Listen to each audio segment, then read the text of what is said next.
Hi, another tutorial today about effects, and today we're going to have a look at and listen to delay effects.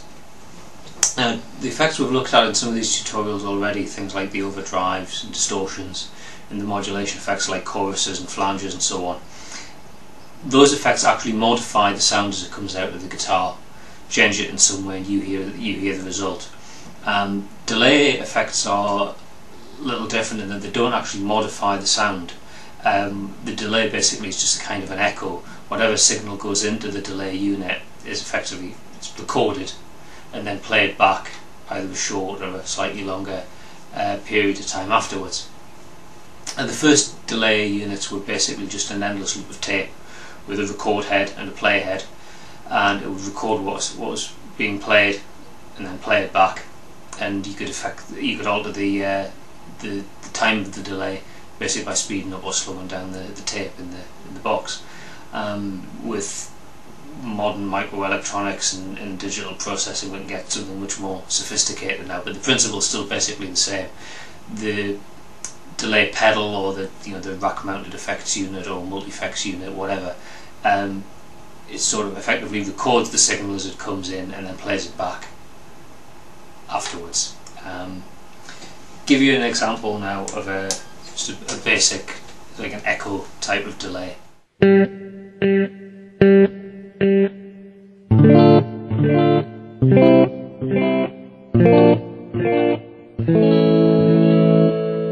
Okay, so there you could hear just a basic echo effect.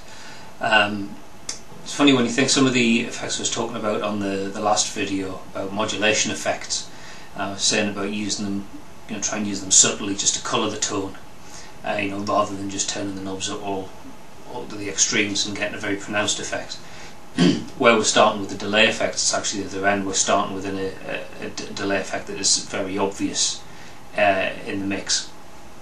And during the course of this session, we'll turn some of the settings down and make it a little bit more subtle. But just sticking with this basic echo effect for now, all you're hearing is the guitar sound, and then a short period afterwards a single echo back of that signal. Some good examples of this sort of effect in action. There's an old Queen song called Brighton Rock, which you might know, thinks of the Sheer Heart Attack album, and on that Brian May just uses a single echo, and ends up sounding like he's got two guitars on the go. There's another piece which I really like by an acoustic guitarist, a guy called Gordon Giltrap. Did a song called Sally's Song. It's done on an acoustic but through a delay, and it's done like a question-answer, call-response type of thing, where he plays a phrase and then probably about a second and a half later it's echoed back, and he just kind of like layers these parts on top of each other. Very, very effective. Show you the sort of thing you can do so just with that single echo effect.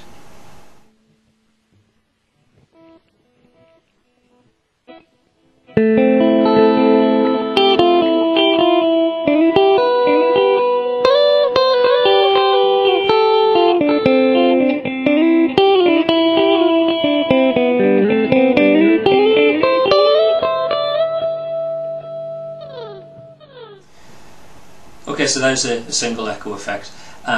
Something else we can do is change the settings so we get more than one echo. So here we've got quite a long pause and then a single echo. What I'm going to do now is change the settings on the delay, so we've got multiple repeats of the echoed sound, the delayed sound, and I'm going to play it with a slightly shorter interval as well, and you just hear how that kind of builds up to a more complex result from playing something relatively basic on the guitar.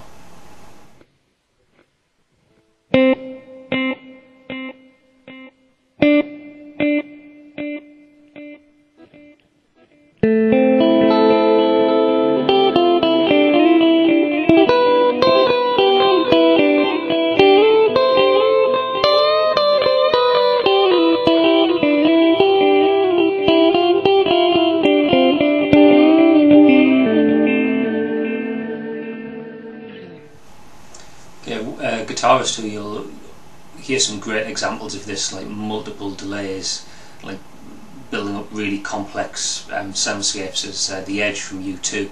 He does some really incredible things with just it's almost quite a basic guitar part, but then he adds in all these delayed parts and delays of delays and echoes of echoes, and builds up some great sounds. Okay, so those examples there had quite an obvious delayed sound. They were going to show you, what I'm going to do now, show you just a couple of settings you can do with a delay, a little bit more subtle. This is more into the realm of just colouring the sound rather than playing something where you can actually hear the effect. First example is just what you could call like a slapback echo. This is a very short delay, a single echo sound, so you hear the guitar sound and then very quickly, probably about 80 to 100 milliseconds afterwards, you hear the delay tone. I've heard this used in like country music. There's a really good guitar player called Albert Lee. I've heard him using this effect, and it really works well. So this is an example of just a basic slapback sort of echo.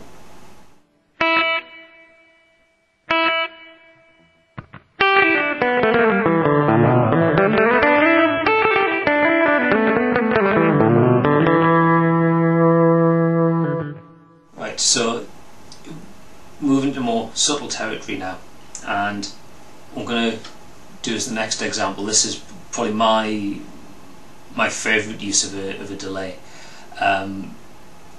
With my processed sound, to be honest, I tend to use this. This is on pretty much all of the time, which you might think is a bit odd. When we came in looking at delays and you had this very obvious echo sound, you might think, well, that's not something you could use all the time.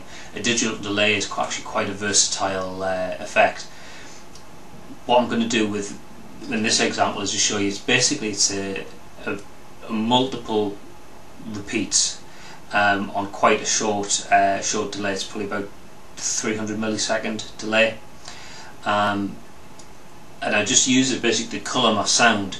It's a little bit like reverb, but it's a drier reverb. It's just an echo. I'll show you what I mean. I'll just play the basic sound and then kick in the delay, and you'll be able to hear the difference.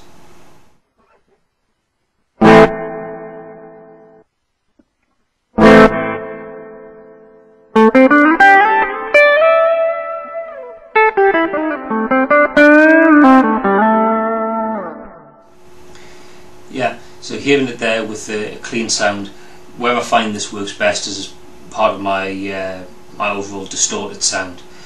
So what I'll do now is just give you a quick example of that. Kick in the overdrive, and I think there's a little bit of chorus on here as well, but you should be able to hear the delay. At the end, if I stop a note dead, you should be able to hear the echo going away there, but it is quite a subtle effect.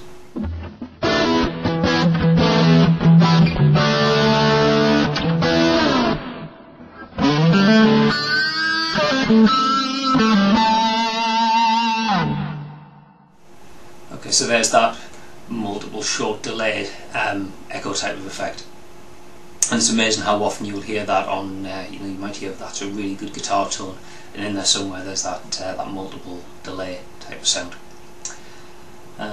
Okay, so there's just a quick introduction to delay effects, from single echo right through to multiple delayed signals, long delays, short delays, a few points in between. Really just to give you a taste of the sort of things you can do with a delay effect. They're fairly ubiquitous. You can get them in basic stomp boxes and multi-effects units, and just dedicated, professional rack-mounted delay effects. As I said, it's quite versatile. So even like using an echo type of sound, as I was in that last example, you might find you could have a digital delay and something that's it's actually switched into your effects chain 99% of the time, and it just becomes a general part of your sound. Or it might be something that you just want to use in specialist occasions where you want to use that really obvious echo effect and really showcase the delay effect. It's up to you. See what works for you. So there we go. Hopefully you found that useful, and hope to catch up with you in another video sometime soon.